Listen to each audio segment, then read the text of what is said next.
Ahí Hola, está, Gabriel, hola. Qué honor y qué gusto me estoy dando lo con mucho. tenerte acá, estar los dos. Bienvenido, querido Gabriel, bienvenido, es una alegría tenerte. Y yendo a lo nuestro, porque hoy vamos a hablar del futuro, si se quiere, ¿no? Vamos a hablar del futuro que proyectamos, del futuro que ideamos, cómo podemos gestionarlo para que se parezca a lo que queremos y que ese es un trabajo que se hace desde el principio y nadie mejor que Gabriel para pensar en esto y se lo digo por experiencia propia, porque yo sé cómo piensa Gabriel y sé que es excepcional, de avanzada total y lo vamos a disfrutar. Y vi hoy, me enteré con esto, que se va a realizar un congreso en octubre acá en Buenos Aires, en la Ciudad Autónoma de Buenos Aires, que tiene que ver con el acompañamiento y cuidado de adultos. Sí. ¿Es así, Gabriel? Desde... En Argentina, Contame.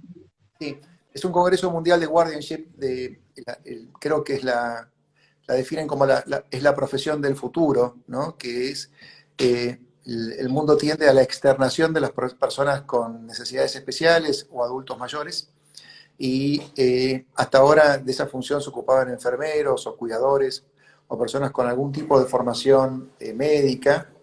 Pero el cuidado de personas con necesidades especiales atiende un montón de cosas, desde lo cultural, desde tener una buena charla, ser realmente un compañero de quien está solo, y esta visión interdisciplinaria de la relación desde el punto de vista no solamente médico, sociológico, jurídico, notarial, ¿no? ¿Qué herramientas le podemos brindar para que esta etapa de la vida sea una etapa de placer, ¿no? Donde realmente el jubileo, ¿no? El momento donde uno pueda, con las limitaciones que la naturaleza te imponga, poder disfrutar de la vida de una forma que sea plena, ¿no?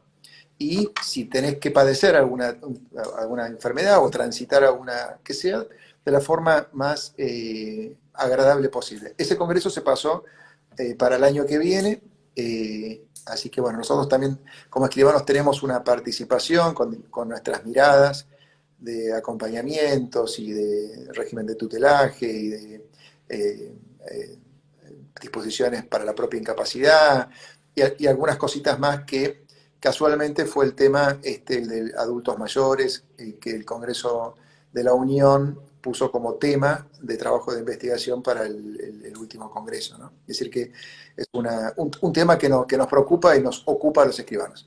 Vos dijiste recién dos cosas que me interesan mucho. Personas mayores, que son vulnerables, soluciones interdisciplinarias Uh-huh. y el llamado a la puerta de los escribanos que hace esa realidad que tiene que ver con la longevidad de la ciudadanía, ¿no es cierto? Cómo cada vez vive más el ciudadano y que eso lo pone en una situación de vulnerabilidad por un lado y de soluciones que le tienen que ser suministradas. ¿Qué podemos hacer nosotros en ese escenario donde vemos que la longevidad de la población es algo que se va a ir acentuando permanentemente, ¿no? Yo vi ahí un trabajo que ganó el primer premio en Yakarta, en donde vos, que nosotros, el Colegio de Escribanos de la provincia lo publicó, y que tiene un primer premio mundial, lo aclaro también, sobre personas vulnerables. Y ahí vi un trabajito que habla de renta potencial, una parte que habla de renta potencial. Uh-huh. Dos palabras juntas que tienen su propia fuerza, ¿no? ¿Cómo es esa idea? Contanos un poco. Mira, yo creo que tiene que ver con todo esto, ¿no? De que estábamos hablando recién, ¿no? Del bien vivir, ¿no? No solamente la gente vive más, sino que vive mejor, ¿no? Eh, un adulto cuando llega a los 60 años, hace 50 años antes de ayer en la humanidad, era una persona grande, una persona adulta, una abuela que se sentaba en la mecedora a jugar a la canasta y a tejer mañanitas, ¿no? No tan así, pero a nadie se le ocurría que una persona de 60 años, 70 años corra una maratón. Era inconcebible, ¿no? Hoy la calidad de vida y el estándar de vida, no solamente las expectativas en años, sino en calidad, ¿no? Y en requerimientos, ¿no? En búsqueda de placeres y de otro tipo de experiencias, es algo que cambió todos los paradigmas, ¿no? Durante muchísimos años no existió la jubilación, por ejemplo. La jubilación es un invento del siglo, bueno, del siglo XX, ¿no? Y ya bastante entrado el siglo XX diría a mediados del siglo XX. Pero hasta ese momento la gente vivía de la ayuda familiar, ¿no? ¿Por qué? Porque vivía poco. Cuando empezó a vivir más y quería autoabastecerse, se creó este sistema jubilatorio que tenía una expectativa de vida de 70 años, con un promedio de vida de 60, 65. Por eso las jubilaciones eran a los 50 y 55 años y los ahorros de toda la vida servían para generar un fondo que permitiera que en 10 años más uno pudiera sostener los últimos años de su vida con un ingreso sin trabajar, ¿no? Ese fue el gran avance. Hoy claramente una persona de 65 años que está en condiciones de jubilarse, obviamente piensa en jugar al golf, jugar al tenis, viajar por el mundo, viajar por el país, ir al cine, ir al teatro, participar en grupos de teatro, hacer ejercicios físicos, ¿no? Basta con salir, no ahora, ¿no? Pero basta con salir a la calle o ver las carreras, las maratones, la cantidad de gente la actitud, la expectativa cambió. Exacto. Y al cambiar la expectativa, cambian también los requerimientos, ¿no?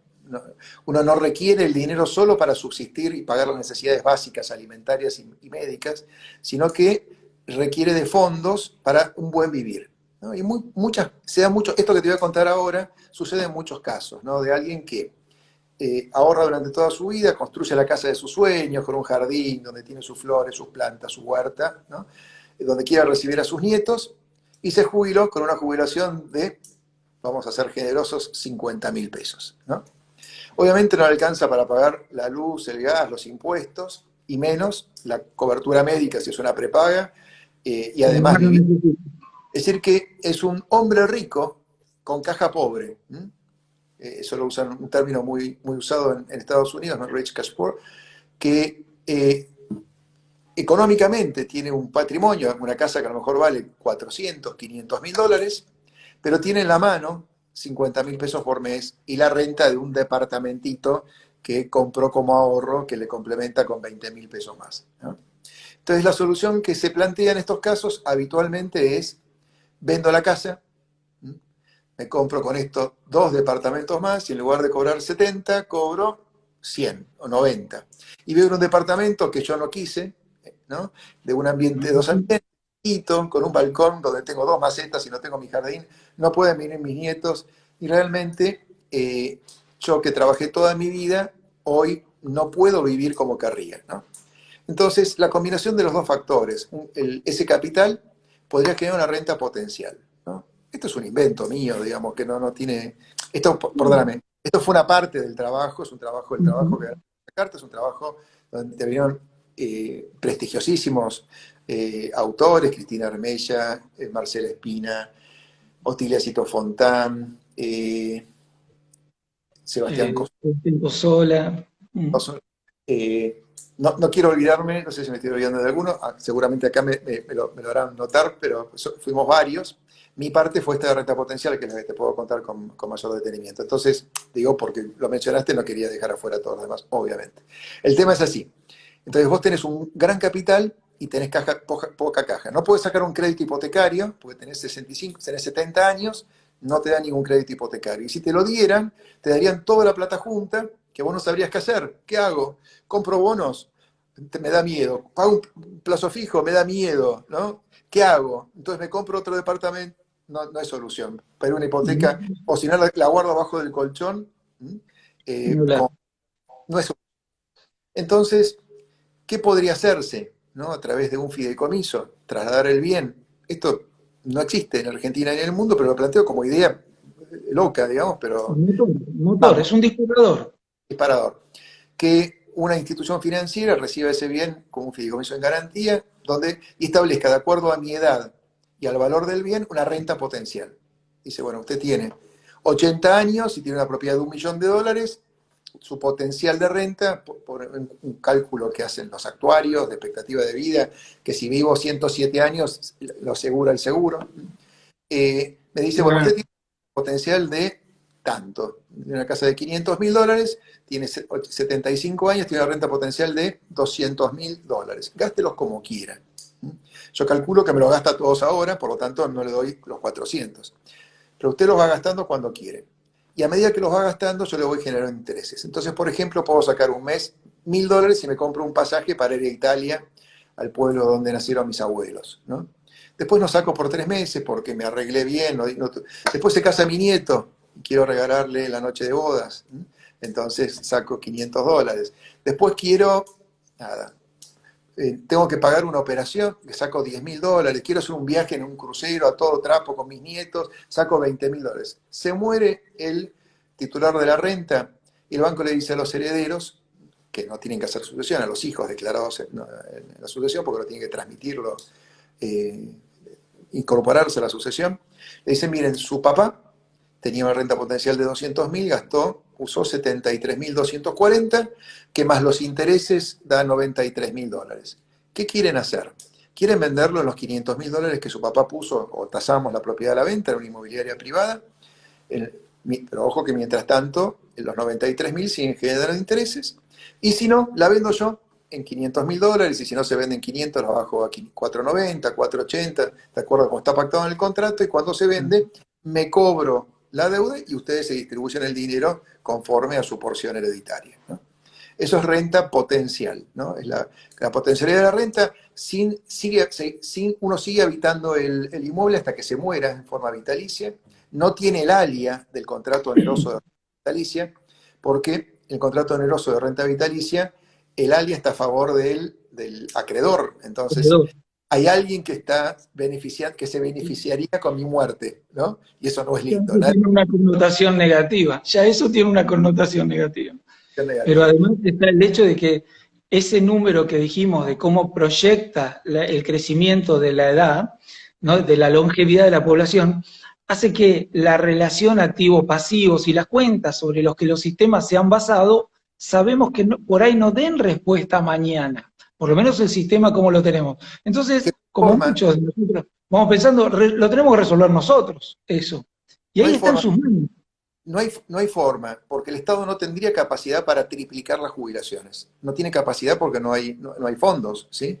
Tampoco hay otro tipo de soluciones crediticias. Acá en este caso, con garantía real, digamos, porque los bancos tendrían un activo sujeto a plazo condicionado, y un pasivo que genera intereses. Es decir, es como un crédito, como una especie de hipoteca inversa, pero no con las características de la hipoteca inversa mexicana, ¿no?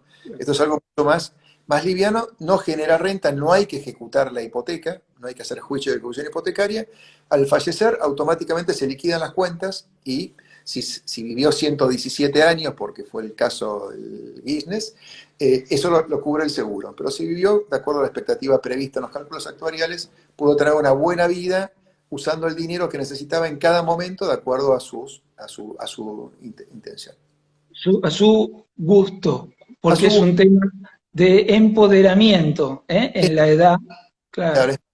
Y él quiere, esta persona de 500.000 que pidió 73, en algún momento la casa se le transforma en disfuncional porque tiene escaleras, es muy grande, y quiere mudarse a un departamento, paga los 93.000, vende el departamento en 500, paga los 93 y se compra un departamento que le es más beneficioso, y si quiere lo vuelve a aportar para renta potencial, ¿no?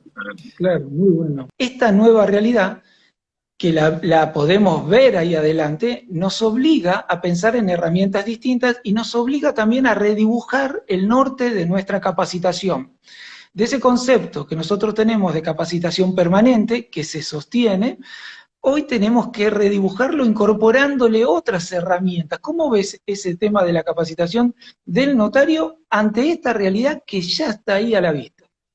Mira, primero es muy difícil hablar del futuro o de perspectiva cuando tenemos a la vista que lo que nos está sucediendo fue imprevisible en febrero, ¿no? Todo lo que nos está pasando en el mundo, ¿no? Si nosotros hubiésemos hecho una prospectiva a corto plazo, no lo hubiéramos. Y si hubiésemos pensado, ¿puede suceder esto en los próximos 100 años? Dentro de las cosas que podrían haber sucedido, esto nunca lo hubiésemos tenido en cuenta. Que una peste en el siglo XXI frene a la humanidad, ¿no? frene totalmente a la humanidad. No lo hubiésemos tenido, hubiésemos tildado 10 cosas que puede pasar, que haya terremotos, que vengan los marcianos, pero una peste en el siglo XXI de esta magnitud pandémica no lo hubiésemos previsto. Entonces, pensar en el futuro es muy difícil, ¿no? Pero también es una oportunidad, porque lo que veníamos pensando, en algunos aspectos, se frena. Y lo que veníamos pensando en otros aspectos se acelera en forma exponencial, pero exponencial, ¿no? Vos sabés que, bueno, una lucha, un tema compartido es los pilares sobre los cuales creo también que se sustenta un poco el futuro de nuestra profesión, que es la capacitación permanente, el control de acceso a la función, una distribución territorial armónica y un control en el ejercicio funcional, ¿no? Esos 4 pilares, a mi modesto entender, son los que le van a dar perpetuidad y carácter de excelencia a nuestra función, ¿no? Algunos de esos pilares, por ejemplo, el tema de la capacitación permanente, sufrió en estos 120 días una revolución impensada. Así como no podíamos imaginar la pandemia, no podíamos imaginar, mirá que yo hace mucho tiempo que me doy clases y charlas y en la asesoría y trabajo en un montón, la revista. Digamos, el tema de la difusión de los contenidos notariales es algo que me apasiona, un poco de los motores de mi vida, ¿no? Vos sabés que el código que vos que comentamos es la única experiencia en el mundo, donde todo el derecho civil y comercial fue analizado por notarios. Es decir, que tenemos una capacidad, los notarios, interdisciplinaria, ¿no? A pesar de que muchos nos ven como sesgados en la actividad registral. Especializados, claro. Pero pudimos analizar todo el derecho civil y comercial, desde una mirada, ¿no? Y tal es así que los jueces, al menos de la provincia de Buenos Aires, de la Suprema Corte, de muchos lugares del país, han elegido esta mirada, nuestra práctica, y para fundar sus fallos, ¿no? Bueno, Y se refleja en sus sentencias. claro. La mirada notarial tomada del código se refleja en sus sentencias. Es una forma de hacer doctrina de segunda generación, ¿no? Nuestra posibilidad de en la doctrina general es muy difícil porque somos muy poquititos y no tenemos tanto peso universitario. Entonces, nuestra forma de hacer doctrina es que los jueces puedan leernos nuestros contenidos para fundar sus sentencias, que esas sentencias generen jurisprudencia, que den base a la doctrina, que los abogados citen como fuente de la jurisprudencia, que en realidad son nuestros fundamentos y nuestras opiniones o visiones de la realidad jurídica, ¿no? Una táctica. Tan válidas. No es un tema de gremial, es un tema de honestidad intelectual. Exacto. Pero, ¿qué ha pasado con esta pandemia? Nosotros pensábamos que la capacitación permanente es uno de los pilares de nuestra profesión, ¿no? La búsqueda de la excelencia. No me sirve que Juan estudie y yo no estudie, porque la visión global del notariado ante los ciudadanos va a ser dispar. Para ser reconocido como una profesión de excelencia, el estándar de excelencia debe ser uniforme. Es decir, que el estudiar o no estudiar no solamente es una cuestión de crecimiento personal, sino de solidaridad profesional, ¿no? Con la actividad. Y se ha vivido en estos 120 días una revolución educativa, una revolución de capacitación impresionante. No sé, yo te cito solamente un ejemplo con estos videitos que hicimos de Derecho Notarial Práctico en 5 minutos. A todos los oyentes, a los que nos están viendo al autor intelectual de esa creación. Él es el que lo dijo el primer día, con este análisis que va a compartir con ustedes ahora. Dale. Claro. La idea de esto es cambiar el formato. En momentos de pandemia, lo que pensamos es no solamente capacitar, pero capacitar de una forma en formato cápsula, ¿no? Que es algo que no compita contra La Casa de Papel de Netflix, ¿no? Contra un capítulo o una película, sino que permita el acceso, la introducción, una primera mirada a un tema jurídico profundo, porque se puede tratar un tema profundo en pocos minutos. El discurso más recordado de la humanidad es el no te lo persigo. que duró 12 minutos, ¿no? Nadie recuerda los discursos de Fidel Castro que duraban 12 horas, ¿no? Es decir, que uno puede expresar una idea y llevarla a difusión en pocos minutos. Esto, nosotros pensemos que somos, ¿cuántos escribanos somos en toda la Argentina, Ignacio? Más o menos 7.000. 7.800. Bueno, ha tenido ya, el día de hoy, 100.000 vistas, 100.000 reproducciones. Esto es 100.000 reproducciones únicas, es decir, que si yo pongo en mi teléfono 5 veces ver el video, se computa solamente una, ¿no? Esto llevado a todos los escribanos hubiesen visto, hay un promedio casi de 20 capacitaciones solamente de este formato, por escribano. De 5 que se transformaron en 10, son como 4 horas de capacitación en 3 meses. Si nosotros hubiésemos impuesto de alguna forma que todos los escribanos tenían que capacitarse 4 horas en 3 meses en todo el país, y si no perdieran, hubiésemos sido tratados de ilusos, Sí, sí, fantasioso, sí, sí, sí, imposible. Que Esto casi un River Plate y medio. sí, Claro, exacto. claro. Perdón, yo soy hincha de Boca, en la cancha de River tienen 5 o 6 porque nunca la llenan, pero bueno, Bueno, está muy bien. Vale, vale. vale, bueno. Pero esto es solamente un pedacito, un pedacito, ¿no? Las capacitaciones del Consejo Federal, de los noveles, todas las delegaciones que transmitieron por el formato de Zoom, del formato del colegio, los colegios de las provincias, que nos conectamos todo el tiempo, tenemos Instagram, está en vivo Mendoza y uno se engancha con Mendoza, está en vivo Salta, los noveles, notarios latinos, ¿no?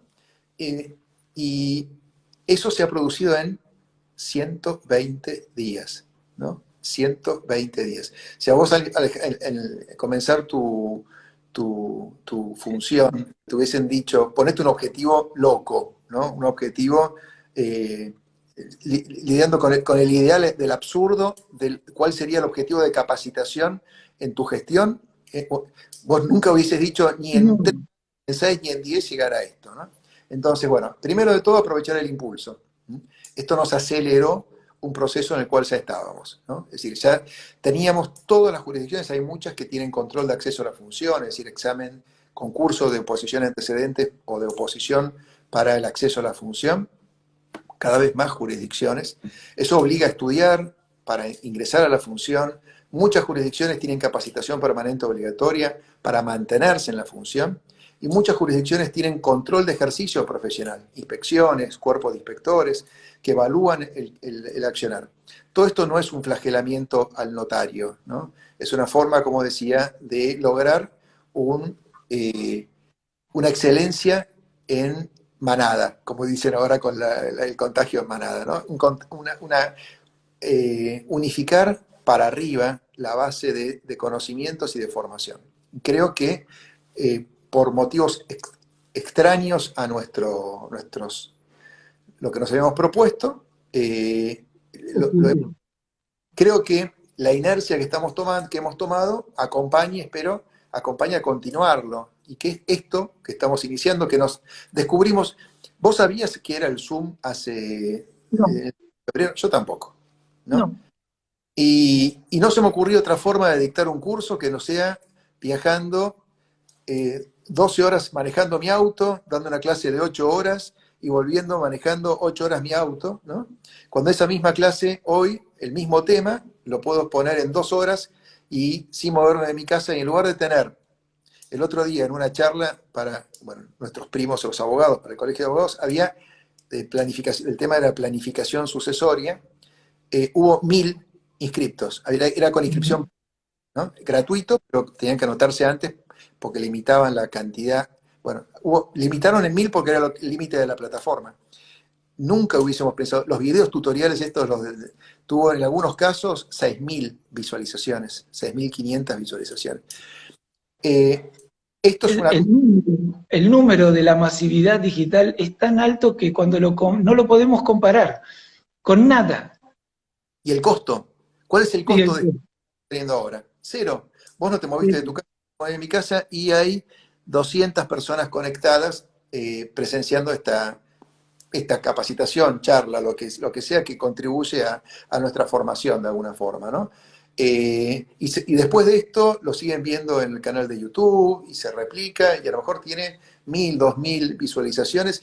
Y es inconcebible que un mensaje en nuestra actividad de tan poca gente y tan dispar, por suerte, tan bien distribuida en todo el país, tenga este nivel de difusión. Aprovechar. Ventaja positiva del... Sí, la rápida adaptación de las organizaciones, ¿eh? En organizaciones que tienen 100 años, 130 años, 150 años, en 30 días entendieron que esta era la herramienta y empezaron a apostar a ella, porque había que jugarse en ese momento, era todo algo era tan distinto, la propuesta era tan distinta que la promesa no sabíamos si se iba a cumplir o no, y la respuesta lo confirmó, y más también. Como siempre que salís a buscar algo, el hecho de salir te permite encontrar lo que buscas y algo más. La portabilidad, cómo la portabilidad le va ganando a otros formatos. Es el celular. El celular tiene un efecto poderoso, incluso por encima de la seguridad informática. Es decir, puede hasta sacrificar algo de seguridad informática por portabilidad. Interesante adaptarse a eso, no hay que perder de vista. Así que, obviamente, las capacitaciones se redibujan. Nosotros siempre nos limitamos a la computadora. La computadora implica sentarte en un lugar físico, disponer de un tiempo determinado, ¿sí? En un lugar determinado. Esto, seguramente muchos de los que están presenciando este Instagram están en sus casas en el sillón o mientras preparan algo para tomar el té, pues la hora de tomar un mate, ¿no? Y si quieren, entonces, no aparecen, no tienen que vestirse, no tienen que prepararse, ¿no? La inmediatez del celular no es la misma que sentarse frente a la computadora, ir a la oficina, disponer de un tiempo, bloquear los teléfonos y todo eso, ¿no? Así que la capacitación se ha redibujado. Y esto, no hay duda que llegó para quedarse. Vos sabés que a mí, desde mi paso pequeño por la sociología, carrera que algún día terminaré, lo que es el cambio, la gestión del cambio, el cambio permanente, eso es un tema que nos interesa mucho. Y yo me cansé de hablar de que el cambio no es un proceso espontáneo, sino que es un proceso dinámico que fluye permanentemente. Lo que me faltó entender es que aún en ese proceso dinámico hay saltos. Sí. Yo abandono el concepto del cambio espontáneo, ¿no? Como una foto, decía, no es una foto, es una película el cambio, pero hay saltos. ¿Sabes qué creo que es lo más difícil, Ignacio? Salir del efecto QWERTY, ¿no? El efecto QWERTY es... Mi primer trabajo a los 17 años fue profesor de dactilografía. Les explico lo que es porque muchos de ustedes no lo van a la máquina de escribir. Pero antes uno aprendía a escribir con un teclado a ciegas, ¿no? Usando todos los dedos con la máquina de escribir mecánica. Esas máquinas de escribir mecánicas, si ustedes ven el teclado de su teléfono o de la computadora, ven la ubicación de las letras. Lo normal hubiese sido poner A, B, C, D, E, el abecedario y los números del 1 al 0, ¿no? La disposición de las teclas es Q, W, Y, R. Se llama efecto QWERTY, pues son las letras que están ubicadas en el renglón de arriba de izquierda a derecha, ¿no? El tercer renglón. ¿Eso por qué era? Porque en las máquinas de escribir mecánicas, cuando yo empezaba a trabajar y se estudiaba en el colegio a escribir en máquina de escribir, uno tocaba una tecla y subía un tipo y golpeaba contra un carro, una cinta. Pintaba, ¿no? Con un entintador, y eso golpeaba contra el papel y manchaba el papel de azul, ¿no? Que era o de negro, que era la cinta negra, la cinta azul, ¿no? Y los tipos, uno escribía muy rápido, se juntaban arriba y se trababan, ¿no? Entonces, quien inventó esto, Don Olivetti, Remington, no sé quién fue quien inventó la máquina de escribir, buscó las combinaciones de teclas, ¿no? Que no se juntaran. No hay ninguna palabra que se escribe con Q, W, Y, ¿no? O E, ¿no? La Q y W son Alguien lo en el alfabeto inglés, donde se inventó la máquina de escribir, no se combinaban. Entonces tenían la menor cantidad de trabas de teclas posibles. Eso tenía un sentido en la máquina de escribir mecánica, ¿no? Después vino la máquina de escribir eléctrica, la computadora, los teléfonos, y seguimos repitiendo la misma disposición de la... Y nadie se pregunta el por qué. Es así porque es así y siempre fue así, ¿no? Y estos shocks de la humanidad nos obligan a plantear, espera, ¿esto por qué es así? ¿Qué función cumple esta persona? ¿No? ¿Es necesario hacerlo de esta forma o se puede hacer de esta otra? ¿Por qué Es toda simple, sí, claro. No pensamos por qué.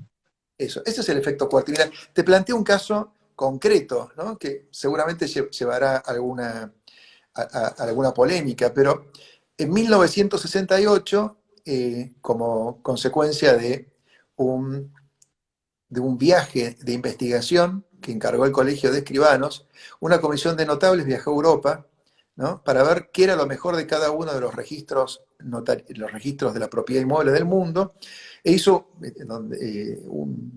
un invento que es nuestra ley registral, la 17.801, que fue aprobada en 1968. ¿No?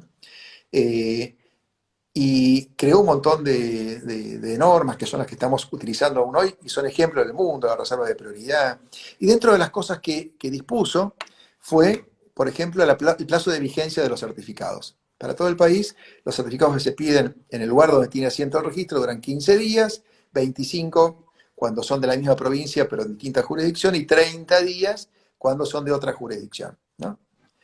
Eso tiene sentido porque en 1968 a todos los instagrameros les comento que cosas se llevaban en papel y una persona iba y lo llevaba, ¿no?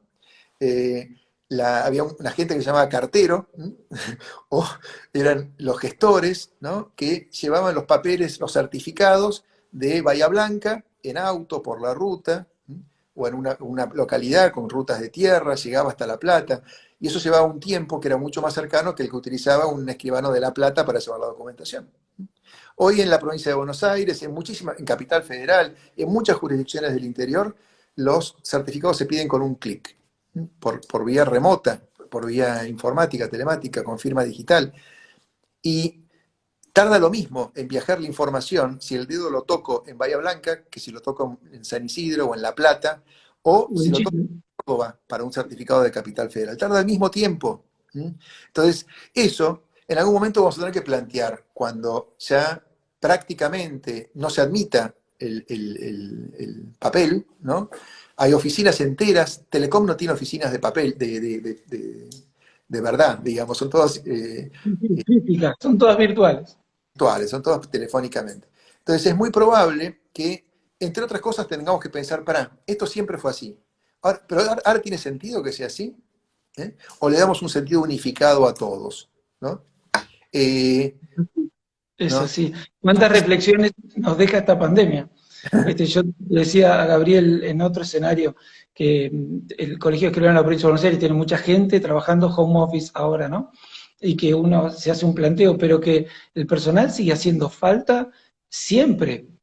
La duda es nuestros edificios, si tenemos que seguir sosteniéndolos, porque realmente estamos funcionando bien, la gente trabaja cómoda, la producción se cumple y los objetivos también. Entonces, la pregunta es los edificios y los espacios, la duda es lo físico, porque ya no viaja nada, ya no hay un lugar donde haga falta tantas cosas o tanta presencia y viaja la información por nosotros. Eso hay que pensarlo. Qué Mira, revolución en ese sentido, ¿no?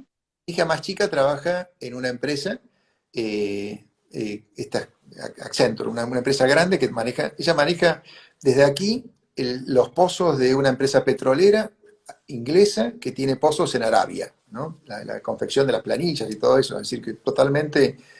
Y tenía un día por semana de home office, ahora hace todos los días home office, y ya le avisaron que se dieron cuenta que el rendimiento es igual o mejor que presencial, así que cuando vuelvan, no van a volver todos los días a presencial, sino que van a volver la mitad de los días home office, la mitad de los días presenciales. ¿Esto qué implica? Reducir la cantidad de gente que coexiste en el mismo momento. Y mejorar la calidad de vida de la gente porque no tiene que moverse tanto en colectivo, tardar tanto tiempo en ir y volver, descongestionar las rutas. Va a haber un montón de cambios que van a ser positivos. Son todas cosas a pensar, ni muy, muy, ni tan, tan, ¿no? Esta excepción nos da herramientas, pero también la interacción de un profesor con los alumnos es una intervención muy enriquecedora, es una intervención que, que hace un intercambio de ida y vuelta que la pantalla no permite, ¿no? Entonces, eso está bueno, no está bueno perderlo, y no está bueno tampoco anclarse a ello ni abandonarlo. Ninguna de las dos cosas, ni muy, muy, ni tan, tan. Pero puede ser un complemento para dar masividad, este mecanismo, y un complemento para dar presencia y afinidad y confidencialidad, porque hay cosas que uno se anima a preguntar en una consulta telefónica, persona a persona, en un grupo de 20 de personas conocidas, y otro, es muy difícil que alguien a veces haga una consulta en un Zoom de 500 personas, ¿no? Sí, sí, son herramientas. No quiere decir que te cambien la vida. La vida te la cambió esta cuarentena. Esto es lo que nos ha forzado. Ahora que, si Dios quiere, más temprano, más tarde recuperaremos nuestra vida normal, hemos incorporado las herramientas. El arte está en utilizarlas correctamente, no abusar de ninguna, ni de la presencialidad, que ya vimos que hay otra manera, ni de la realidad, de esta virtualidad, que sin duda resuelve algunas cosas, pero otras siguen siendo de contacto, eso no hay ninguna duda. Y en ese sentido, ¿no? De lo que es lo virtual, el espacio de lo virtual todo el terreno que ha ganado el espacio virtual, veo plataformas que comercializan productos, comercializan servicios que han tenido una explosión, la misma revolución que contaste antes, la han tenido en este escenario. ¿Cómo nos adaptamos nosotros? ¿Cómo tenemos que pensar los escribanos para trabajar con esas herramientas, esas plataformas digitales que comercian ahí adelante nuestro y cierran con seguridad sus operaciones? Vimos ahora en estos días que muchos restaurantes, casas de ropa, zapaterías, proveedores de cualquier tipo de cosas, que hacían a veces reparto a domicilio o delivery muy puntual, hoy están vendiendo, restaurantes aún exclusivos, están vendiendo con takeaway, con delivery, a través de plataformas que han despegado de una forma fantástica, ¿no? Uno compra hoy con total tranquilidad una crema, un perfume, un televisor por Mercado Libre y lo hace con total tranquilidad. Cuando yo era más chico, para uno poner los datos de la tarjeta en un mail para comprar un pasaje, uno prefería llamarlo por teléfono, dictárselo, cambiar el código, porque se producían fraudes informáticos. Hoy la seguridad ha producido un cambio económico muy grande. Hago esta señal porque nosotros cuando hablamos de seguridad, los notarios, hablamos de seguridad jurídica, y ahí subimos arriba de un pedestal y decimos que somos los garantes de la seguridad jurídica, lo importante que es la seguridad jurídica, pero no evaluamos qué trascendencia económica tiene la seguridad jurídica. Mira, yo te consta, porque lo venimos charlando hace varios años, y que creo un proyecto que creo que, así como hace 10 años nadie vendía nada por internet, a lo sumo publicitaba un producto y había que ir a comprarlo, o a lo sumo el supermercado hacía envío a domicilio, pero había que ir a comprarlo. Se producen cambios de paradigmas contractuales, ¿no? Esos paradigmas contractuales están basados en la seguridad, que tiene un alto valor económico, ¿no? Hay un proceso que permite eso, que es el proceso ex ante. Este es un proceso que se verifica en el proceso industrial, ¿no? De tal forma que vos compres una botellita de agua en el supermercado o en la estación de servicio, la abras y la tomes, ¿no? Hace 50 años, para tomar agua de un río, uno tiene que preguntar, che, este río está contaminado, ¿se puede tomar agua de acá? ¿Esta agua es potable? Vamos a hacer un análisis clínico del pozo. Ese proceso ex ante que permite la inmediatez entre la adquisición y el consumo es el paradigma que permite la compra a distancia. Claro. Esto valida para todo, para todo. Todo proceso alimenticio tiene un control previo del ANMAT, los medicamentos ni qué hablar, los automóviles tienen pruebas previas, las motos también. Es más, hacé la prueba de querer llevar un auto usado a una concesionaria. ¿Qué te piden? Te piden que lleves, bueno, el auto con la cédula verde, con el título de propiedad automotor, con la BTV, que vendría a ser un estado parcelario, la verificación, Técnico vehicular. ¿no? Que es un Perdón, la verificación policial. control de deudas, que es un informe de municipal, control de infracciones, ¿no? Si no tenés todo eso y tenés un libre deuda de todo eso, no te toman el auto. De esa forma verifican al tomarte el auto que el auto no es robado, que es tuyo, que tenés todo al día, que no tenés infracciones, de tal forma que al quien le gustó el auto, lo paga, va al escribano, firma el 08, al registro de la propiedad y firma el 08 y se lo llevan dando. Entre que tomó la decisión y pagó y puso en marcha el auto, pasaron minutos, horas, depende de la hora del día que hace la operación. Bien. Todo esto verifica para todos los aspectos de la vida comercial, cotidiana, de todos los días, salvo para la actividad inmobiliaria. El bien más preciado, el que son todos los ahorros, en lugar de tener una verificación ex ante que habilita la puesta en su comercialización con una verificación previa de que quien lo pone a la venta es el dueño, que no tiene deudas, que tiene los planos en orden, que no tiene embargos, que no tiene inhibiciones, la intervención nuestra es ex post. Ex post. Me gusta una casa, hago una oferta, me la aceptan, firmo un boleto con un control extrínseco de un corredor inmobiliario, de los certificados de los informes de dominio y divisiones, hasta ahí, y pagan el 30% y recién ahí la carpeta llega al escribano, aunque haya visto el escribano los certificados o el modelo del boleto, y recién ahí hace el estudio de títulos, verifica si los planos están en orden, certificado catastral, va al agrimensor, verifica las deudas, ¿sí? Nuestra intervención es ex post. Y entre la toma de decisión de la compra y la puesta en marcha del auto, abrir la llave de la puerta, pasa con suerte 30 días. 30 días. De los cuales nosotros escribanos, de los 30 días, tardamos en pensar la escritura, en redactarla, en asesorar a las partes, con suerte 10 horas, y el resto del tiempo lo tardamos en hacer gestiones. Nosotros no estudiamos para llevar y traer papeles, sino que estudiamos para pensar qué asesoramiento integral dentro del patrimonio familiar, de la planificación sucesoria, cómo enlazar eso con su situación patrimonial, justificación de ingresos, origen de fondos, qué proyección quiere darle a la vivienda, si ahí se puede... Bueno, todas esas cosas permitirían que estas propiedades puedan ponerse en el comercio cambiando nuestra intervención o agregando a la actividad inmobiliaria nuestra intervención ex ante, que es un requisito previo para poner la propiedad en un portal de informático, un acta notarial que diga que yo he tenido a la vista la matricidad del título, que he verificado el antecedente, que tengo un informe de certificado de catastro, que he pedido deudas municipales, informe de dominio, informe de inhibiciones y concluyo que de todo lo que tengo a la vista, a la fecha de hoy, en la foto de hoy, este bien se encuentra apto para ser comercializado. Firma digital escaneado. Eso lo publica el portal junto con las fotos de la casa, el video, la opinión de los consumidores, que es muy importante. Es lo que dice, las fotos no son lo que reflejan. De tal forma que quien quiera hacer una oferta porque le gustó la casa, puede utilizar el portal para hacer una compra, una oferta, para hacer una visita segura. Esto parecería una locura, o que estamos pensando cuando yo planteo esto en algunas charlas en internet, dice, a lo mejor mis nietos lo ven esto. En Yakarta, el último día, cuando hacían el cierre, la clausura del Congreso de la Unión, el notariado de Bélgica presentó un portal con esto mismo. Un portal donde, así como existe Interprop, Zonaprop, había un notary, tiene un nombre, no sé cómo se traduce en belga, pero tiene un nombre que es portal notarial, sí.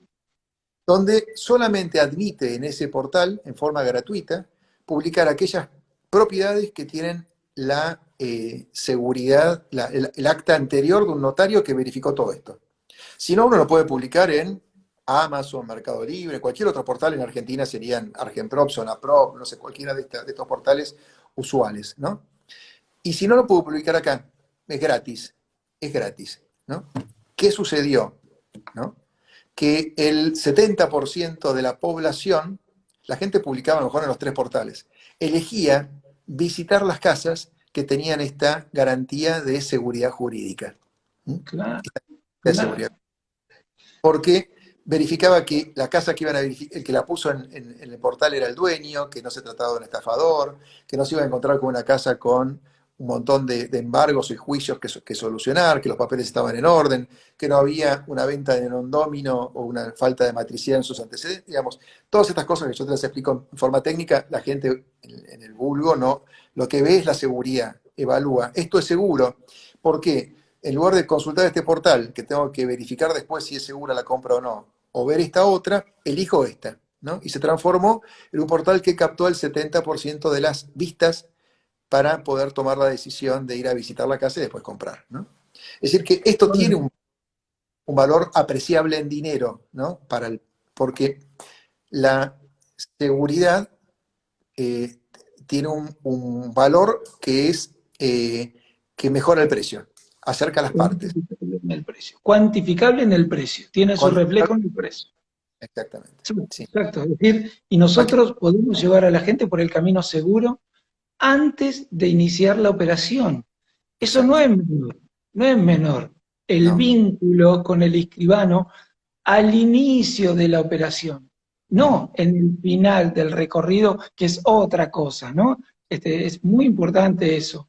Y además después de la operación, porque para poner la casa a la venta, el vendedor paga un poquitito al escribano, pero un poquitito de todo lo que está en venta es mucho más que el 2% de solo lo que se compra. Lo que pasa es que si decís que estás en el antes y el después, ahí hay mucho poder. Hay que decir, hay que de otra manera, pero es verdad, es verdad. En realidad, desde el primer momento interviene el escribano que tiene que ver con la planificación. Seguridad es evitar conflictos. Y los conflictos se evitan tomando los recaudos. Y somos buenos en eso. Somos muy buenos. Fíjate que las normas, cualquier norma industrial, ni siquiera de comercialización, te digo, antes, la cadena industrial, se encargan de que el producto cumpla la promesa que significa. Y esto responde, como dijiste vos, en todo lo que consumimos, en todo lo que usamos, la maquinaria que tenemos ahora y nos conecta. Y para los inmuebles, no. No, Transita el camino de riesgo. Que muchas veces se desayuna que tiene un embargo una vez que tiene una oferta. Para el martillero, para el corredor inmobiliario, que le agiliza la operación, porque entre la toma de la decisión y la escritura, si yo tomo como válido el estudio de títulos que hizo mi colega y el colegio garantiza o el Consejo Federal a través de un seguro masivo que se contrate, la escritura se puede hacer en forma muy rápida, en 5 o 7 días, ¿sí? Para el comprador, porque tiene inmediatez, ¿no? Y todo ese proceso de seguridad y acortamiento de plazos, lo que hace es bajar los costos. Baja los costos notariales, baja los costos de intermediación inmobiliaria, ¿no? Lo mismo que pasa con la relación directa entre el que pone a la venta un producto y el que lo consume, ¿no? El que lo consume paga menos, pero el que lo vende paga más, porque se lo tiene que vender al supermercado, que te lo vende a vos, en realidad el que lo vende cobra 10, el supermercado lo vende a 30 y vos pagas 30. En cambio, si te lo vende directamente, lo puede vender a 20, vos pagas menos y él cobra más, ¿no? Esta relación directa es la que... Y el tiempo, con la relación entre el esfuerzo y el disfrute es muy distinta hoy que hace unos años. Como lo dijiste recién, con el auto que quiero irme andando, y la tele me la llevo y anda, y la pongo. O sea, hay una necesidad de inmediatez y en el disfrute. Muy importante nosotros achicar los plazos.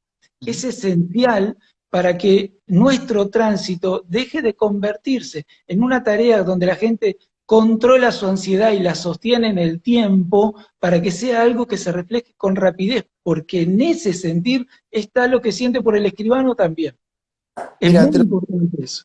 Otro ejemplo, ahora no hay no hay créditos hipotecarios, no hay. Pero en el momento que haya créditos hipotecarios, la visión que tenían los bancos es que la gente presentaba los papeles, le daban el crédito, la posibilidad, salía a elegir una casa, y hasta que se podía hacer la escritura pasaba un tiempo muy largo, ¿no? Imagínate vos con este certificado de aptitud de crédito, este certificado de verificación previa, el banco recibe la propiedad y ya sabe que esa propiedad es apta para crédito. Lo que tiene que hacer es tasarla para ver si el precio es lo que está pagando, responde a la realidad del mercado o no, ¿no? Y la inmediatez, la cercanía, lo que hace es al banco la agilización, al comprador no perder la operación, porque no tiene que esperar 3 meses hasta que se haga el estudio de títulos, haga la escritura, el banco apruebe, verifique, ¿no? o avanzar con el crédito y de repente hay un antecedente de, no sé, de una donación a terceros de hace 3 años y terminan de averiguar después de 20 días de tener los papeles y le dicen esta propiedad no y salen a buscar otra, digamos. Esto es una ventaja muy importante para todos los elementos de la cadena. Nosotros, para una parte de la sociedad, en algún momento fuimos vistos como como un costo. Y yo lo que propongo es que seamos vistos como un valor. Y ese valor no solamente en sentido abstracto jurídico, sino un valor apreciable en dinero, ¿no? Este tema del certificado ex ante, ¿no? En un escenario de créditos, o siempre, digamos, tanto el gobierno anuncia como que tiene interés de lanzar créditos, como cuando hemos visto que los créditos aparecen, estamos frente a una necesidad, una sociedad necesitada de créditos porque ha habido pequeñas islas de créditos en océanos de no crédito, ¿no? Entonces, puede ocurrir que se viabilizan los fondos y se viabilizan los créditos y ahora se hacen colas enormes atrás de los bancos, adentro de los bancos para ver, y se pierde mucho tiempo con esa calificación crediticia, sobre todo en el aspecto objetivo, o sea, la calificación que hace al bien. Creo Sí. que este certificado podría colaborar en ese sentido. Y muchísimo. Mira, en el año 2017 que hubo una catarata de créditos, ¿te acordás que fue una época muy pujante, por lo menos en el AMBA, ¿no? Que ahora sabemos cuáles Ya son las... sabemos de qué hablamos, sí.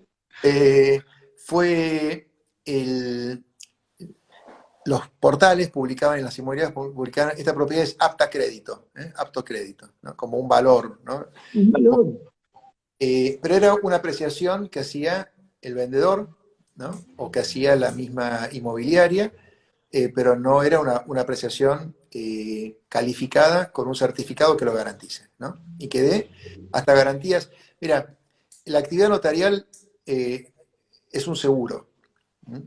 Nosotros respondemos por nuestras falencias en forma objetiva con nuestra matrícula, nuestro registro, nuestro patrimonio, nuestro futuro. Hay muchos colegios que tienen contratados seguros globales de responsabilidad civil para dejar indemne a los terceros, a los adquirentes. Es decir que esto no es una manifestación que hace quien está vendiendo, mi producto es bueno, ¿no? Es la calificación que alguien, un profesional calificado, certifica y garantiza y avala, ¿no? Porque si lo que yo digo no es cierto, el que hizo una oferta de $5.000 no va a tener perjuicio, por eso lo va a pagar el seguro que me lo va a cobrar a mí en forma inmediata. Es decir, que el portal puede animarse a poner ¿Por qué los portales hoy no venden propiedades? Solamente muestran propiedades. Venden cualquier cosa, uno puede pagar hoy con Mercado Libre, con Mercado Pago, lo paga. Clic. Ahora, no puedes comprar una casa con un clic. Y se movería una masa de dinero impresionante, aunque sean señas, ¿sí? Una seña de $5.000 equivale a ¿cuántos kilos de helado? Entonces, y como las portales cobran un porcentaje sobre lo que están vendiendo o comprando, lo que están intermediando, un pequeño porcentaje sobre un gran volumen sería una masa de dinero importantísima. Si esa información que yo di en mi escritura, que tiene firma digital legalizada por el colegio, que al estampar la verificación que el escribano se encuentra en actividad y no tiene ningún tipo de sanción, avala y con eso avala el seguro.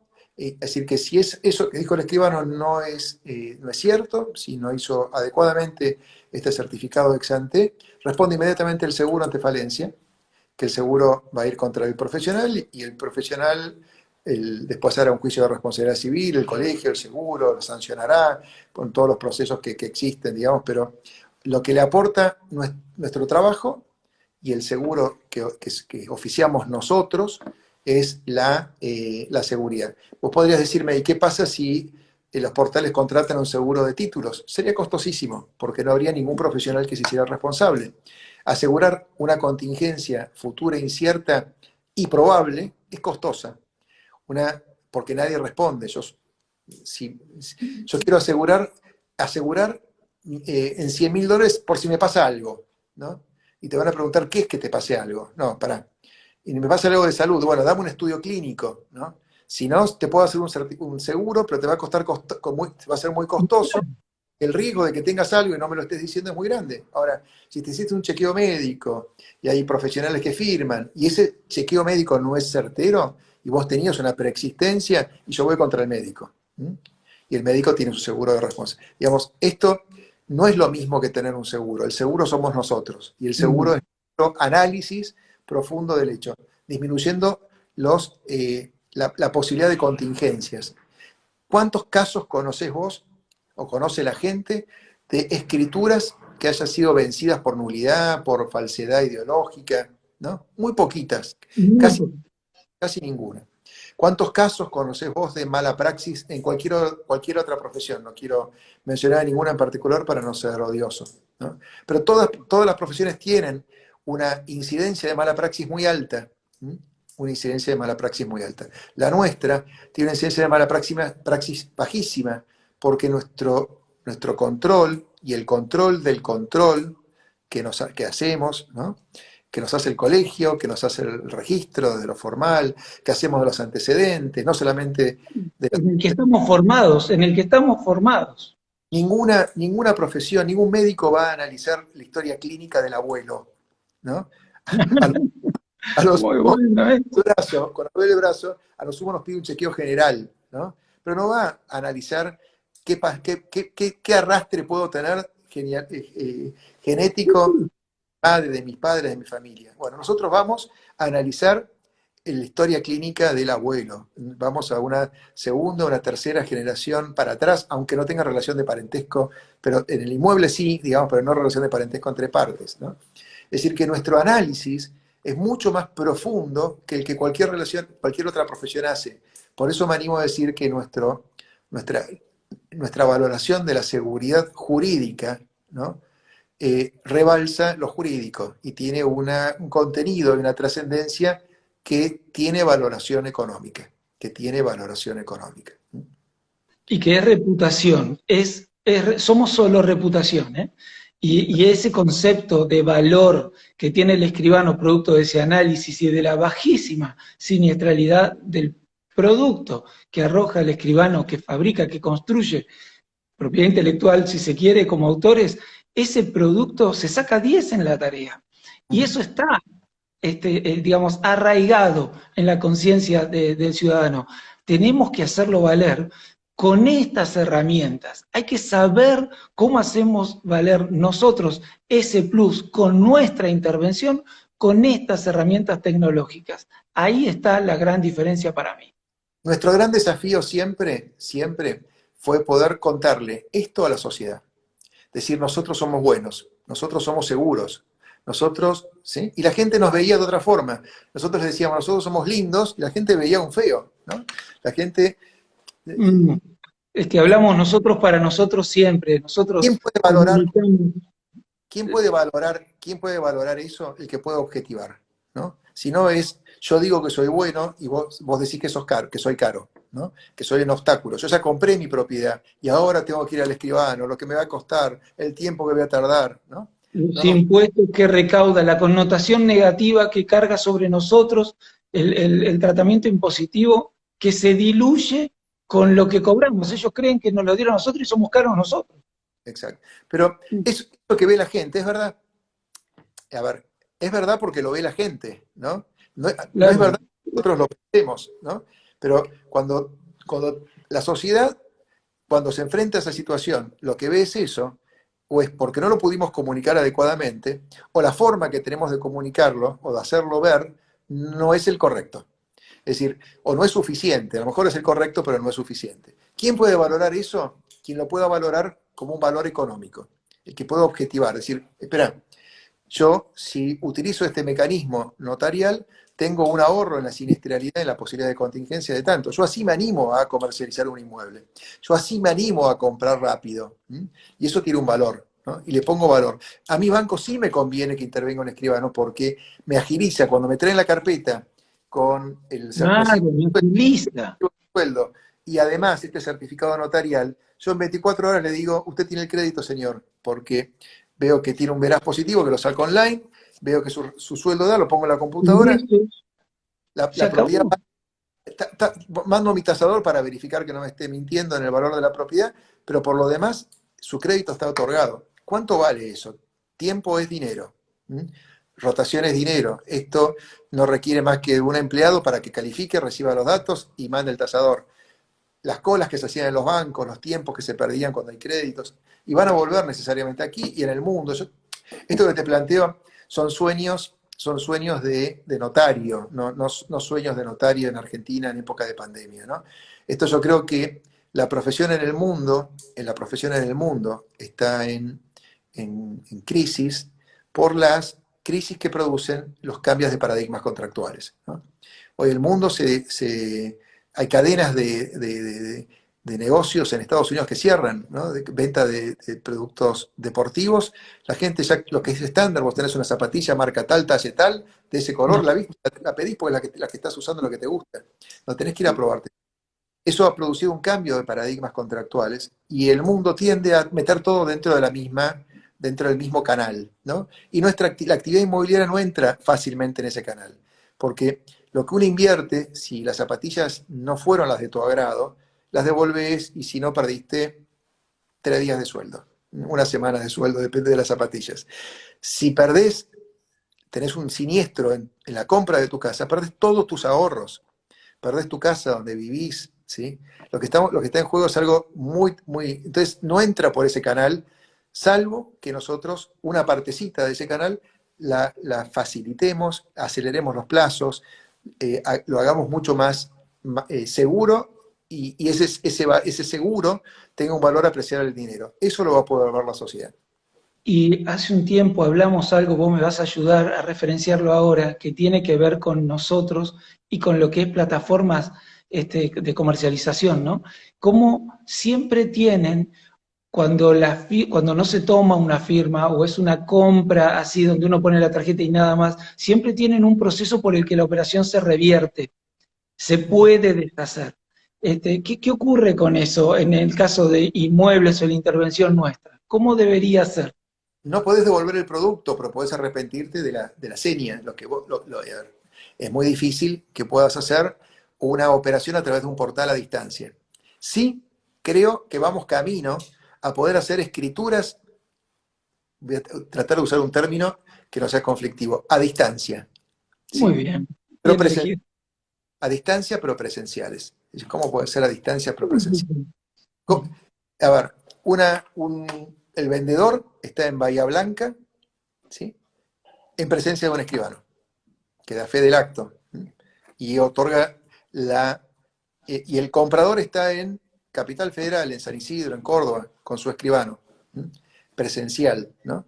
El comprador hace la oferta en una escritura pública que el escribano la escanea, le pone firma digital y le manda la oferta online, en el mismo acto que están viendo así como estamos nosotros en Instagram, al vendedor que acepta la oferta por escritura pública, oferta y aceptación, ¿sí? Queda conformado el acto, hacen la transferencia de dinero que se hace online a través del mismo teléfono y otorga el vendedor la escritura de recibo, que por testimonio digital pueden mandar al registro a inscribir, ¿sí? Hasta ahora no inventé ninguna cosa que no exista, ¿no? Exacto. Existe. Lo que es poco usual en Argentina es que las transacciones se hagan por transferencia bancaria. Sería lo más lógico, es lo más absurdo, ¿no? Porque lo demás, que no estamos acostumbrados tampoco, no sería un obstáculo desde lo tecnológico. Hoy No, hay pero está preparada. No todas las jurisdicciones tienen testimonio digital para mandar al registro, pero sí minutas digitales y muy posiblemente en días, semanas, pero meses, horas, estemos en condiciones de que no viaje la carátula rogatoria con el testimonio papel al registro, sino que viaje la minuta digital y viaje el testimonio digital, como viajan ahora el pedido de certificados. Nosotros firmamos hoy escrituras con certificados que nos llegan por la computadora y son seguros.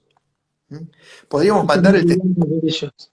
el registro nos hace las observaciones y nos contesta por el mismo portal, por mail. Y una vez que esté inscripto, nos manda la plancha de inscripción como se escriben las SAS, como se escriben los contratos de fideicomiso, como se mandan los certificados con reserva de prioridad, que nosotros abrochamos al testimonio papel para no perder identidad. y los enlazamos con firma y le damos el testimonio a la parte sin necesidad de que viaje el papel, ¿no? Esto nos va a llevar a un montón de cosas, a salir del efecto QWERTY, ¿no? ¿Tenía sentido la presencialidad? Sí, por la inmediatez del acto, ¿no? Por la simultaneidad. ¿Puede haber simultaneidad cuando una persona está en una jurisdicción y otra en otra? Sí. ¿Puede elegir a su escribano y el comprador elegir a su escribano? Sí. Perfecto. ¿Se pueden hacer las transferencias en forma electrónica? Sí. ¿Son inmediatas? Si no lo son, también es cuestión de minutos. Es una decisión del Banco Central que diga todas las operaciones de transferencia programadas, porque yo puedo programar una transferencia y decir, mañana viernes a tal hora voy a hacer una transferencia, tengan la plata lista. Me dan un código, ya está preaprobado, verifican el origen lícito de los fondos, a quién van a ir, le mandé la copia de la escritura, se llaman ahora transferencias de grandes montos programados, la transferencia se hace online, en el momento, ¿no? En el momento. Es decir, que se podría técnicamente formalizar todo esto que parece una locura y cambiaría hasta los paradigmas de manejo notarial, donde podría haber alguien que hace el estudio de títulos, otro que hace la oferta, otro que hace la aceptación, conjuntamente el documento ingresa con oferta de aceptación a su registración. Son locuras, pero hacia ahí vamos. El cambio de contratación, el cambio de la digitalización, la inmediatez, el acceso al consumo del producto que uno adquirió en forma inmediata, sin que haya 3 meses para que llegue, ¿no? Hacer la prueba de comprar algo por Mercado Libre y te diga, te lo entrego en 60 días. Yo no lo compro, ¿no? No. Mis hijos me matan. Tal cual. Entonces, a lo sumo esperamos un auto cuando es un 0 kilómetros, ¿no? Pero Sí, la inmediatez. si la concesionaria dice entrega inmediata, va a tener mucho más ventas que el que dice entrega para dentro de 60 días. La inmediatez hoy es un valor. Y la inmediatez requiere de seguridad. Y la seguridad requiere de un proceso previo a su puesta en comercio. Bueno, disculpame porque yo me engancho con esto y me... No. Nosotros, para los que nos escuchan, sepan que nosotros tenemos estas charlas y fluyen entre nosotros ideas que por respeto no las podemos decir acá porque nos bajan de los cargos en los que estamos. Pero estoy convencido, Gabriel, que esa manera que tenés de pensar más allá de la caja y del rigor de la formación en la que estamos, es lo que tiene que hacer la diferencia del notario que viene. Fíjate que nosotros le aportamos a nuestra profesión, que es función, le aportamos conceptos de comercialización, tenemos en cuenta, empezamos a tener muy en cuenta el cliente, el gusto del cliente, la necesidad y los tiempos. Si uno pone todo eso en la misma receta, se da cuenta que está logrando un producto que es el que la necesidad de hoy demanda. No somos prospectiva, que es una ciencia, prospectiva, área en la que vas a trabajar con nosotros a veces en el Federal, es una ciencia. Por el concepto despectivo, el adjetivo despreciativo, despectivo de prospectiva es futurología, justamente, que no es una ciencia, ¿no? Entonces, nosotros, ¿qué quiere decir? Que lo hacemos con bases lógicas, coherentes, en las que entendemos debe desempeñarse o debe apuntar el notario de hoy para estar preparado mañana. Y esta pandemia nos muestra que cualquier momento es oportunidad para causar la revolución. Porque si lo que nosotros mostramos es tan trascendental que al usuario, el rey hoy, el dueño de la verdad, al usuario lo convence que lo que nosotros damos es seguro, rápido, ágil, dinámico, económico, y tiene ese estándar de seguridad que ya tenemos incorporado, nosotros también podemos causar una revolución. Hay que convencerse de eso. Esta realidad nos ofrece un montón de oportunidades, porque en algún sentido es una línea de largada nueva. Es una línea de largada nueva que debemos aprovechar, y para eso necesitamos traer más personas como vos, que piensan todo el tiempo y que siempre fueron así. Quiero que sepan que los que no lo conocen, no lo conocen desde hace tantos años como yo, en una relación donde hubieron años que estuvimos muy cerca, después menos, por distanciamiento de la vida, si se quiere, y cuando uno se vuelve a encontrar, ve intacto el niño, el joven que era cuando pensaba como un transgresor notarial que hoy mismo, hoy sigue siéndolo. Necesitamos estas personas que desafían las estructuras y hay que escucharlos. Y gracias a Dios, el notario argentino los produce, los produce. Nosotros tenemos una riqueza intelectual excepcional y tenemos estas personas que son las que nos permiten pensar más allá. Aquel que piense mejor lo que viene, se prepara mejor hoy y produce el cambio, en lugar de ser un espectador del cambio. Lo produce, lo genera y es protagonista. ¿Qué te gustaría agregar para cerrar nuestra charla, Gabriel? ¿Qué te gusta? ¿Cuál es tu pincelada? Tenés la libertad. No, a ver, me parece que esta reflexión final tuya nos envuelve a todos, ¿no? Digamos, ¿en qué lugar nos pone este cambio de paradigmas, ¿no? El, el no tener que viajar a la municipalidad a pedir un informe y hacer la cola en el banco para pagar un impuesto. Ese tiempo que ganamos, ¿no? ¿En qué lo tenemos en qué lo podemos valorizar para el ciudadano, ¿no? El que contrata nuestros servicios, ¿no? El que demanda nuestros servicios? En una formación multidisciplinaria, ¿no? Yo hago fideicomisos, ¿no? Y lo primero que les digo a los desarrollistas, porque siempre cuando llegan, dicen, bueno, ¿cuánto me va a cobrar? ¿No? ¿No? La primera pregunta, ¿no? Porque están acostumbrados a preguntarle al que hace los ladrillos cuánto me cobran los ladrillos, a los muebles de cocina lo mismo, ¿no? Verifican una calidad estándar y después luchan por el precio, ¿no? Yo les cuento siempre que un buen asesoramiento jurídico, notarial, les puede ahorrar más dinero que el que se ahorrarían con el mejor arquitecto, ¿no? Y les doy solamente un caso. Si ustedes hacen este edificio en un fideicomiso y el encuadre lo hacen a través de una sociedad anónima o a través de un fideicomiso que vende las unidades, van a pagar el 35% entre el costo de la obra sin actualizar versus el valor de venta al valor del día de la escritura. Mientras que si lo hacen a través de un fideicomiso donde hay adherentes y la plena, terminan pagando cero de impuesto a las ganancias, ¿no? Díganme de qué forma en un emprendimiento pueden ahorrarse un 30%, o pongamos que hay un inversor que entra y sale entre el 35 y el 15 por impuesto a las ganancias cedulares. Un 20%. ¿Qué les puede hacer a ustedes ganar más un 20%? ¿Qué otra cosa? ¿Qué ahorro? ¿En qué pueden ahorrar? ¿Qué otro profesional de los que contratan logra este éxito como se lo proponemos nosotros? Tengan presente que un buen asesoramiento jurídico notarial es determinante para su desarrollo. Y ahí cambia la relación.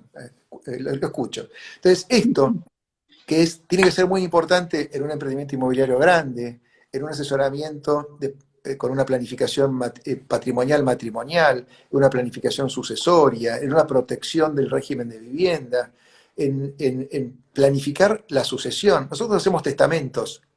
¿Sí? Esa es nuestra planificación sucesoria, donde mejoramos en la porción disponible o a lo sumo distribuimos los bienes legando los bienes sensibles, mi casa a mi hija porque vive ahí, el campo a mi hijo porque es ingeniero agrónomo y está ahí, el dinero a mi otro hijo que es financista. ¿Sí? Eso es lo que hacemos. Ahora, ¿hacemos una planificación sucesoria? ¿Buscamos la ultraactividad de la protección de nuestro hijo que tiene necesidades especiales? ¿Buscamos la protección de nuestro conviviente para que cuando yo me muera pueda usar la casa y los frutos de los alquileres, pero cuando se muera mi conviviente no vayan los bienes a sus hijos, sino a los míos, que yo los generé? ¿No? Eso es planificación sucesoria. Recién ahora estamos empezando a estudiar planificación sucesoria. Durante mucho tiempo estábamos en fase 1. Fase 1 era cómo redactar un testamento. Nada más. Y está muy bien. Ahora estamos en fase 2, que es planificación sucesoria. Y fase 3 sería la integración de todo esto con los tratamientos tributarios. Y no hay que tenerle miedo a los impuestos. Los impuestos son leyes, no son tema de los contadores. El tema de los contadores es la contabilidad. El asesoramiento integral impositivo tiene que formar parte del asesoramiento jurídico, que sea con pinceladas para el encuadre, ¿no? No para el pago ni para la liquidación, pero para encuadrar toda la situación, porque compra una casa quiere saber su encuadre jurídico, cómo va a repercutir eso en su matrimonio, cómo va a repercutir en su proyección sucesoria, etc. Así que, digamos, si me preguntás cuál es la pincelada final, es que el desafío es de pasar de una formación horizontal, donde veíamos antecedentes, título, escritura, redacción, derechos reales sobre inmuebles, ¿sí? Pasar a una formación horizontal, donde esa tangente sea atravesada por estudios sociológicos, impositivos, de proyecciones y perspectivas familiares, qué pasa si se divorcia, qué pasa cuando se muera, planifiquemos todo eso, ¿no? Eso es un poco el Es resumen. decir, que hay que pensar y aprovechar el tiempo que nos va a dejar, que tenemos libre por estas herramientas para desarrollarnos en este pensamiento, en un pensamiento transversal que va más allá de la disciplina en la que nos formamos, para enriquecerla con otros y con otras disciplinas y dar un mejor servicio. Eso es un desafío Excelente, federal, sí. a lo mejor algo mal Dale, decirlo, no, no, decilo. planificar algún seminario integral, multidisciplinario, por ejemplo, de desarrollos inmobiliarios, donde la visión notarial, impositiva, contable, hasta sin tenerle miedo a un desarrollista que aporte la práctica, su experiencia en la vida cotidiana, porque nuclear los elementos de la facultad con la vida cotidiana y los requerimientos del mercado en cada momento, si hay cepo, si no hay cepo, si hay créditos, si no hay créditos, en cada momento, me parece que es algo que sería importante. Y cuando hablo de importante no hablo del AMBA, ¿no? Hablo de todo el país, porque estos Sí, desarrollos sí, entendí. con producciones agropecuarias, con producciones hoteleras, con emprendimientos inmobiliarios típicos, con clubes de campo, con un montón de herramientas que pueden quedar englobadas dentro de los conjuntos inmobiliarios que ha modernizado el nuevo Código Civil y Comercial. Pero todo eso es parte de lo que llamamos prospectiva. Ujú, Y sí. te va a tocar a vos. Así que para el federal, se enteraron todos a la vez, vos también. No, no, ya está hablado y sabemos que esto que nosotros pensamos hace mucho tiempo y que Gabriel sin duda marca el norte, él, se resume acá los matices de lo que nosotros permanentemente vemos. Y lo vamos a traducir en un grupo de trabajo que se llama Prospectiva, que va a estar a cargo de Gabriel, y esta es una forma linda de lanzarlo, si se quiere, porque con la pandemia y todo, hemos tardado un poco en lanzar los órganos internos del federal, pues nos ha llevado tiempo, pero lo vamos a poner en marcha. Bueno, Gabriel, me sentí muy cómodo, muy a gusto, así que te quiero agradecer no, es un placer, es un placer. Pude haber sido mucho más informal, pero por el respeto a los que nos ven, lo hacemos así. Bueno, bueno, un placer, Gabriel, como siempre, muchas, pero muchas gracias. Sabés que Rosa. te queremos mucho y te apreciamos muchísimo. Sos un orgullo para nosotros. Te lo digo como amigo y te lo digo como escribano de la provincia y del país. Muchas, Bueno, pero muchas gracias. Nos vemos pronto entonces. saludos a todos. Chao, Gabriel. Chao, chao. Chao a todos.